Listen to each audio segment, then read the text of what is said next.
자, 이 과목 가스 설비 21번 문제입니다. 공기액화 분리장치 폭발 원인으로 가장 거리가 먼 것은, 자, 공기액화 분리장치에 우리가 가연성 물질이 들어감으로써 폭발이 일어나는 겁니다.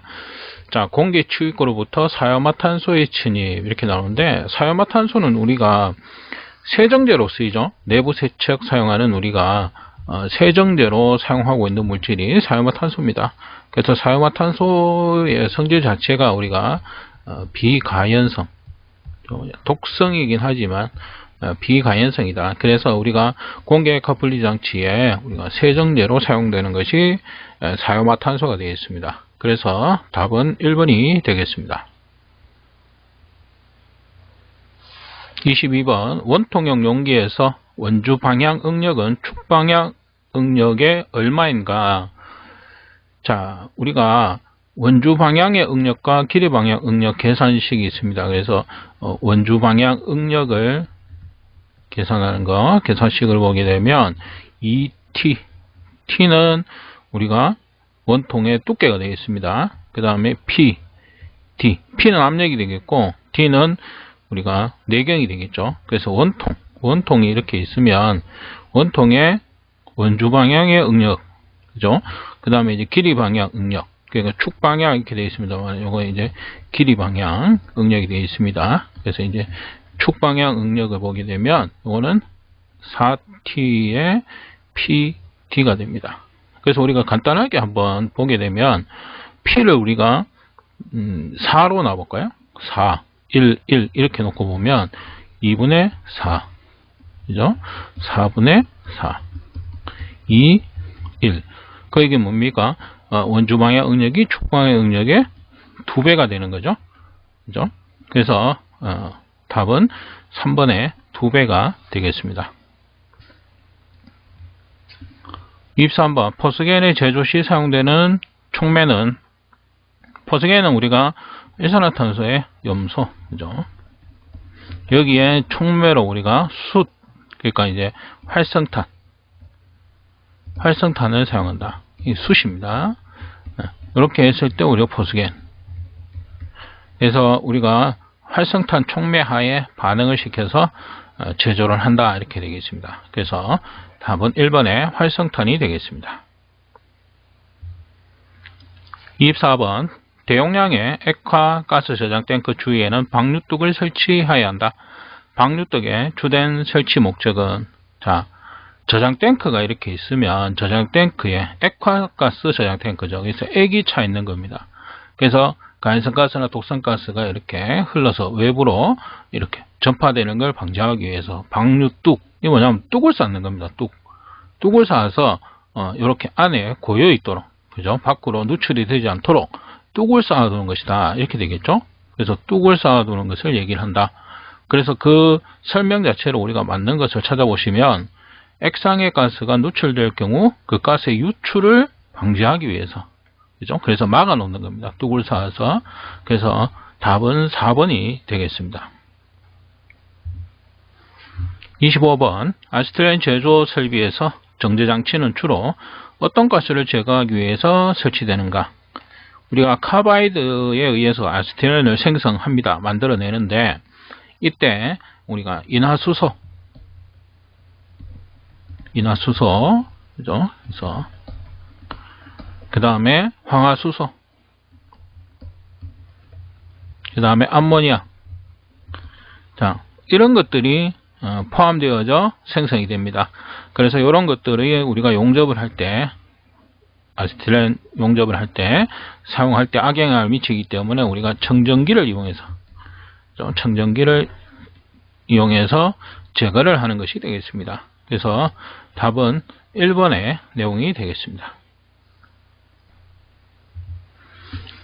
26번 발열량이 1000kcal, 비중이 1.2인 도시가스의 웨버지수는, 자, 웨버지수는 우리가 뭡니까? 루트 비중이죠.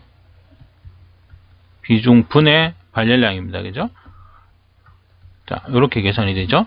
그래서 루트 1.2, 비중이 1.2고 발열량이 10,000.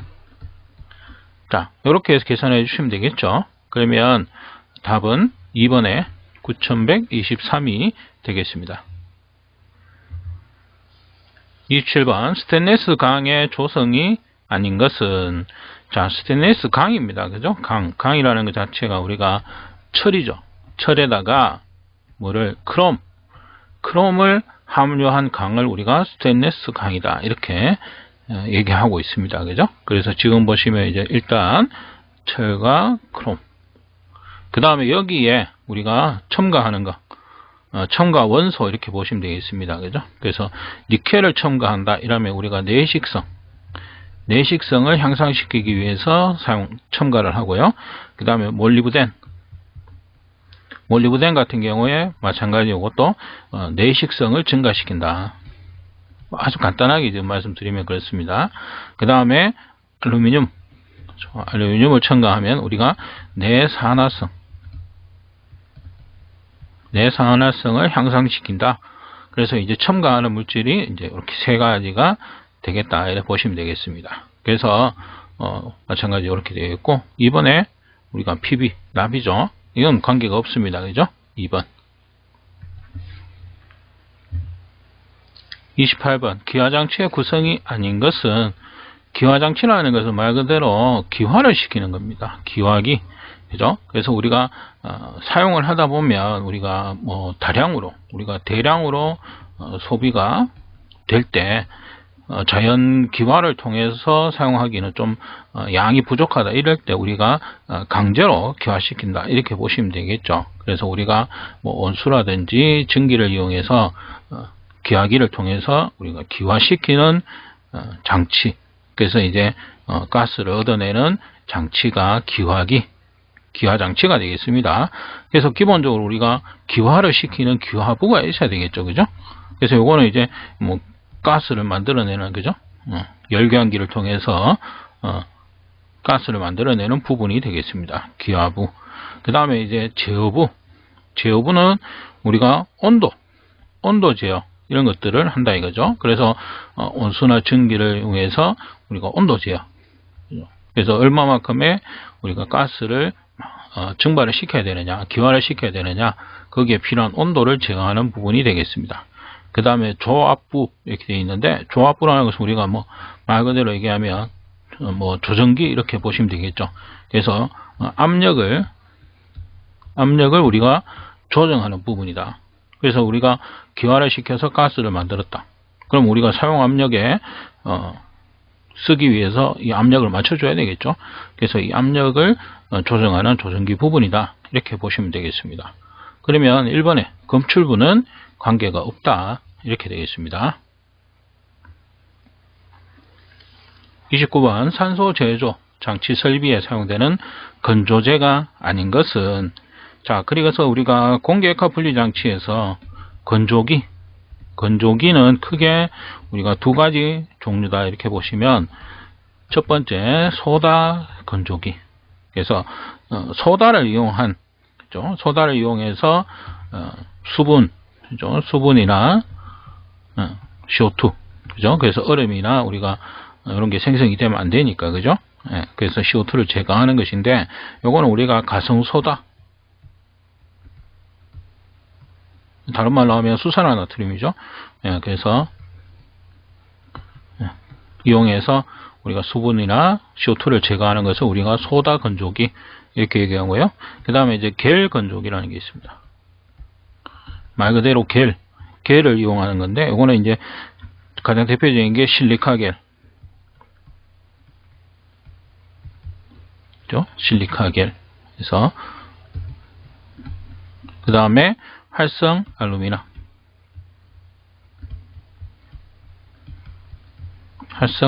있다. 그래서 이거는 자, 이렇게 세 개, 그죠? 그래서 관계없는 것은 3번의 내용이 되겠습니다. 30번 피셔식 정압기에 대한 설명으로 틀린 것은, 자, 피셔식의 가장 큰 특징이 로딩형이죠. 로딩형. 정특성, 동특성이 양호하다, 이렇게 되어 있습니다. 그래서 다른 것에 비해서 크기가 크다, 이렇게 되어 있는데, 피셔식의 특징이 우리가 비교적 컴팩트하다. 콤팩트하다 이렇게 되는데, 요거는 이제 소형이라는 얘기입니다. 그래서 다른 방식에 비해서 비교적 콤팩트하다, 이런 특징을 가지고 있습니다. 그래서 4번이 틀린 설명이 되겠습니다. 31번 제1종 보호시설은 사람을 수용하는 건축물로서 사실상 독립된 부분의 연면적이 얼마 이상인 것에 해당하는가? 자, 제1종 보호시설과 2종 보호시설. 자, 이것을 우리가 연면적으로 나누는 기준을 보시게 되면 기본적으로 독립된 부분 2종의 경우는 연면적 100제곱미터 이상에서 1000제곱미터 미만 기준이 이렇습니다. 그러면 이제 1종 같은 경우는 이것을 초과하는 이상이 되겠죠. 그래서 그 기준 자체가 1000제곱미터가 되겠습니다. 그래서 답은 3번이 되겠습니다. 32번 공기냉동기의 표준 사이클은, 자, 그래서 브라이튼 사이클 이렇게 얘기하면, 브라이튼 사이클은 우리가 가스 터빈의 가장 이상적인 사이클의 형태를 우리가 브라이튼 사이클이라고 하고요. 그 다음에 이제 공기냉동기의 표준 사이클로 사용되는 것은 역 브라이튼이 되겠습니다. 그래서 이건 답은 2번이고요. 우리가 카르노 같은 경우는 우리가 열기관이죠. 열기관의 사이클을 얘기하고, 역 카르노 같은 경우는 우리가 냉동 사이클에서 쓰이는 거죠. 그래서 냉동 기관, 냉동 사이클 이렇게 되겠습니다. 그죠? 그래서 답은 2번이 되겠습니다. 33번 3단 압축기로 압축비가 다 같이 3일 때 각 단의 이론 토출 압력은 각각 얼마인가? 자, 단 흡입 압력은 0.1MPa이다 이렇게 되어 있습니다. 자, 그래서 우리가 기본적으로 우리가 압축비죠. 압축비를 구하는 공식을 보게 되면 우리가 흡입측 절대압이죠. 그 다음에 토출 절대압입니다. 그죠? 그래서 흡입과 토출 압력을 비교를 한 것이 압축비가 되겠습니다. 그러면 지금 문제에서는 토출 압력을 구해라 이랬으니까, 그러면 우리가 토출 절대압이죠. 이렇게 되겠죠? 그러면 요거는 우리가 흡입 압력의 압축비가 되겠죠? 자, 이렇게 곱해주면 계산이 됩니다. 그죠? 그러면 자, 일단 첫 번째 1단을 한번 보죠. 자, 압축비는 다 같이 3이다 이랬잖아요. 그죠? 3 곱하기 그 다음에 흡입측 흡입 압력 여기 나오죠. 0.1MPa이다 이렇게 되어 있습니다. 그죠? 그래서 0.1 곱해주게 되겠죠. 자, 이렇게 해서 계산하면 0.3 MPa 이게 A 그죠? 그래서 요거는 뭡니까? 절대압이죠. 절대압이기 때문에 문제에서 보시면 메가파스칼 뒤에 G라고 붙어 있습니다. 그래서 이것은 게이지압이죠. 게이지압입니다. 그래서 절대압에서는 우리가 대기압을 빼줘야 되겠죠. 그래서 대기압을 빼주게 되면 게이지 압력이 나옵니다. 그래서 0.2가 되겠습니다. 첫 번째. 자, 2단. 마찬가지 압축비는 3입니다. 그죠? 그 다음에 흡입압력 자체는 1단에서 토출되는 게 2단으로 들어가겠죠. 나온 게 다시 들어갑니다. 그죠? 그러니까 토출압력 요건 0.3 요걸 씁니다. 그죠? 요거는 이제 게이지압이니까 그죠? 절대압을 대입을 해줍니다. 그죠? 그러면은 요거는 얼마? 0.9 마찬가지 해주면은 0.8이다. 그죠? 그러면은 0.8 나오겠죠? 마찬가지 이렇게 3단도 보시면 곱하기 그러니까 0.9 그러면은 2.7 마이너스 0.1 그러면은 2.6이다. 그죠? 그래서 답은 1번이 되겠습니다. 34번 압축기에서 압축비가 커짐에 따라 나타나는 현상이 아닌 것은, 아까 앞에서 압축비라는 것은 흡입 분의 토출 그죠? 압력입니다. 그죠? 그래서 압축비가 커진다는 것은 토출 압력이 올라가든지 흡입 압력이 낮아지든지 둘 중에 하나죠. 그 얘기는 뭐냐면 이걸 간단하게 생각을 하시면 안 좋은 거라는 거죠. 압축비가 커진다는 것은 안 좋은 것입니다. 그러면 이제 그 영향을 보게 되면 안 좋은 걸 찾으시면 되는 거죠. 그래서 지금 영향이 아닌 것이 되어 있는데 먼저 안 좋은 걸 찾아보면, 자, 토출가스 온도는 상승한다. 온도가 상승되면 우리가 과열이 되면 뭡니까? 압축기나 이런 것들 뭡니까? 열화 탄화, 윤활유가 열화 탄화 되죠. 그 다음에 최적 효율이 감소한다. 효율이 떨어지는 겁니다. 그죠? 안 좋은 거죠.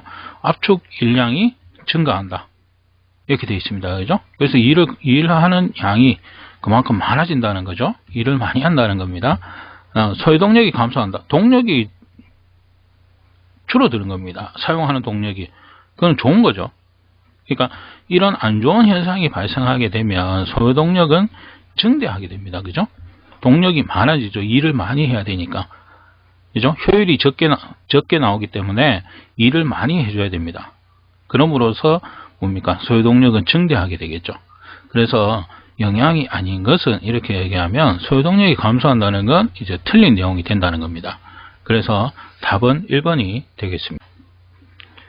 35번 배관 내 가스 중의 수분, 응축 또는 배관의 부식 등으로 인하여 지하수가 침입하는 등의 장애 발생으로 가스의 공급이 중단되는 것을 방지하기 위해 설치하는 것은, 자, 이것은 뭐 그대로 리시버 탱크를 설명하고 있습니다. 그래서 우리가 리시버 탱크 이렇게 얘기하면 맥동 현상을 감소시킵니다. 감소시킴으로써 우리가 압력이나 유속을 일정하게 유지시켜주는 역할을 하는 것이 리시버 탱크의 역할이고요. 또한 우리가 이물질이나 수분을 뭐 제거하는, 그래서 뭐 걸러주는 역할을 한다, 이렇게 보시면 되겠습니다. 그래서 수분을 제거한다, 이렇게 보시면 되겠습니다. 그래서 우리가 리시버 탱크에 관한 설명이 되겠습니다. 36번 최고 사용 온도가 100도, 길이가 10m인 배관을 상온 15도에서 설치하였다면 최고 사용 온도로 사용 시 팽창으로 늘어나는 길이는 약 몇 mm인가?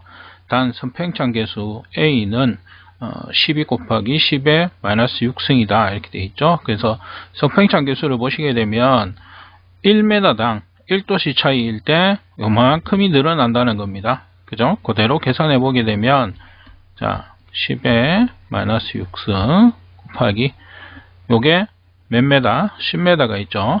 10m. 그 다음에 1도씨 차이일 때이기 때문에 1도씨가 늘어날 때마다 이렇게 늘어난다는 거기 때문에 온도 차가 되겠습니다. 그죠? 그래서 100-15도. 자, 근데 이렇게 계산했을 때 단위는 메다 단위가 나오는 거죠. 근데 답은 우리가 밀리미터의 단위를 요구를 하기 때문에 여기에다가 1000을 곱해 주시면 되겠습니다. 그죠? 그래서 우리가 답은 여기서 10.2, 자, 2번에 10.2가 되겠습니다. 37번 다음은 수소의 성질에 대한 설명이다. 옳은 것으로만 나열된 것은, 자, 공기와 혼합된 상태에서 폭발 범위는 4에서 65%다. 폭발 범위는 우리가 4에서 75%죠. 4에서 75. 공기 중 폭발 범위입니다. 그죠? 요건 틀렸고. 자, 무색, 무치, 무미이므로 누출되었을 경우 색깔이나 냄새로 알 수 없다. 맞죠? 그죠? 무색, 무미, 무치의 가해성 같습니다. 자, 고온고압하에서 강중의 탄소와 반응하여 수소 취성을 일으킨다. 자, 이렇게 되어 있죠. 그래서 고온에서 우리가 강제 금속 재료를 쉽게 투과하는 그런 성질을 가지고 있고, 탄소하고 반응해서 고온고압하에서 탄소와 반응해서 수소 취성을 일으키는 성질을 가지고 있다. 맞는 설명입니다. 자, 열 전도율이 아주 낮고 열에 대하여 불안정하다. 근데 뭐 답이 지금 2개씩밖에 없으니까 2개를 이미 찾았으니까 요게 답이 되겠죠. 그래서 열 전도율은 대단히 크고, 그죠? 열에 대해서는 안정하다. 지금 거꾸로, 둘 다 거꾸로 설명하고 있습니다. 그래서 답은 요거 2개 있는 3번에 니은 티귿이 되겠습니다. 38번 일정 압력 이하로 내려가면 가스 분출이 정지되는 안전밸브는, 자, 안전밸브는 우리가 크게 여기 보시면 가용연식, 파열판식, 박판식 이렇게 있는데, 자, 요 세 개는 뭐냐면 그 압력에 의해서 깨지는 겁니다. 그래서 이제 깨지는 것이다 이렇게 보시면 되겠습니다. 그래서 그 압을 그냥 밖으로 빼버리는 거. 그래서 뭐 일회용이죠. 다시 재사용을 못한다 이렇게 보시면 되겠고요. 스프링식은 스프링의 장력이죠. 그래서 스프링이 이렇게 누르고 있는 겁니다. 스프링의 힘으로 이렇게 누르고 있다가 이 스프링에 누르는 힘보다 센 압력에 의해서 얘가 밀고 올라가면 뭐 옆에서 이렇게 빠진다든지 이런 식으로 구성되어 있는 것이 스프링식입니다. 그러면 이 힘이 제거가 되면 다시 스프링의 힘에 의해서 닫히는 형태가 되는 거죠. 그래서 다시 사용이 되는 겁니다. 그래서 답은 3번의 스프링식이 되겠습니다. 39번 피스톤 펌프의 특징으로 이건 약간 오타입니다. 맞지 않는 것은 이렇게 되겠습니다. 그래서 틀린 것을 찾아라 이거죠. 고압 고점도의 소유량에 적당하다. 피스톤 펌프는 고압 고점도에 적당합니다. 회전수에 따른 토출 압력의 변화가 많다 이렇게 되어 있는데, 회전수에 따라서 토출 압력의 변화는 없습니다. 그죠? 변화는 적다 이렇게 보시면 됩니다. 그 얘기 뭐냐면 실린더가 이렇게 있고 피스톤이 왕복 운동을 하면서 요 안에 있는 가스를 압을 가해서 보내주는 겁니다. 그러면 이게 회전수가 많고 적고 이게 아니고 어차피 얘는 많든 적든 한 번 올라가는 상사점까지 올라가는 이 높이가 있기 때문에 누르는 압력은 동일합니다. 거의 동일하다고 보시면 되겠죠. 그죠? 예를 들어서 뭐 토출 양 그죠? 토출 양을 얘기를 하면은 회전수가 적어지면 당연히 토출량은 적어지겠죠. 그렇지만 토출 압력을 나타내라 이러면은 토출 압력은 변화가 거의 없다 이렇게 보시면 되겠습니다. 그래서 틀린 것은 2번의 설명이 되겠습니다. 40번 수격작용의 방지법으로 적합하지 않은 것은 관내 유속을 느리게 한다. 그죠? 그래서 유속이 빠름으로써 공기, 물에 녹아있던 공기가 분리되면서 우리가 수격작용이 발생할 수 있다 이렇게 되어 있죠. 그래서 유속을 느리게 하는 게 방법이 됩니다. 자, 밸브를 펌프 송출구 가까이 설치한다. 이것도 맞는 설명이고요. 그 다음에 서지 탱크를 설치하지 않는다. 서지 탱크는 기본적으로 우리가 설치를 합니다. 설치를 해야 되는 것이 맞습니다. 그래서 서지 탱크라는 것은 우리가 펌프에서 우리가 뭐 수압을 통해서 유체를 이송할 때 우리가 수압이 급격하게 변할 때, 급격하게 변화를 할 때 이 수압 변동을 완화시켜주는, 그죠? 완화시켜줌으로써 우리가 펌프나 배관 이런 것들을 보호하는 우리가 탱크가 되겠습니다. 보호하는 탱크다 이렇게 보시면 되겠습니다. 그래서 이런 현상으로 인해서 수격작용이 생길 수가 있는데 그것을 보호해주는 탱크다. 그게 서지 탱크입니다. 그래서 이 서지 탱크는 설치를 해주는 것이 맞다 이렇게 되겠습니다. 그래서 적합하지 않은 것은 3번의 설명이 되겠습니다.